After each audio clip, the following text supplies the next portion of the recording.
Hi friends, வணக்கம். உங்கள் வீட்டு ரோஜா செடியில் தினம் தினம் பூக்கள் பூக்கணுன்னா இப்போ நீங்கள் பார்க்குற மாதிரியான ரோஜா வகையை வாங்கி வைக்கலாங்க.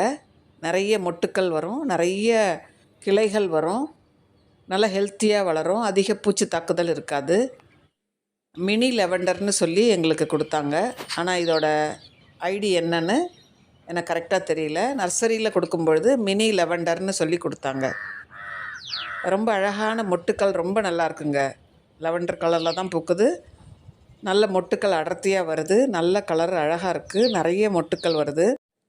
இந்த ரோஜா செடி கோகோபீட்டில் இருக்குங்க.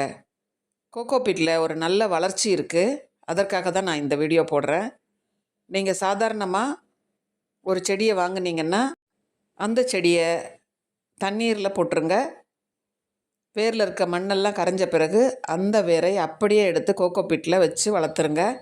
அப்படி வளர்க்கப்பட்டது தான் இந்த மினி லெவண்டர்னு சொல்லக்கூடிய ரோஜா. ரொம்ப அழகாக இருக்குங்க, எனக்கு ரொம்ப பிடிச்சிருக்கு. மைல்டான ஒரு ஸ்மெல் இருக்குது, நல்ல ஒரு அடர்த்தியான இதழ்கள் இருக்குது.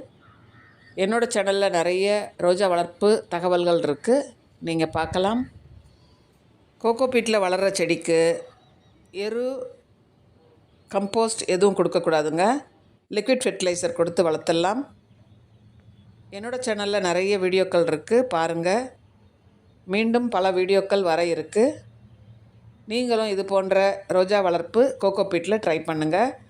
நல்ல ஒரு வளர்ச்சி இருக்குது, ஹெல்த்தியான க்ரோத் இருக்குது, வேகமான வளர்ச்சி இருக்குது, நிறைய மொட்டுக்கள் இருக்குது. வாரம் ஒரு முறை பூச்சி விரட்டி தெளிச்சிருங்க. ரொம்ப அழகாக பூத்துறது பாருங்கள். நீங்களும் ட்ரை பண்ணுங்கள். தேங்க்யூ ஃபார் வாட்சிங்.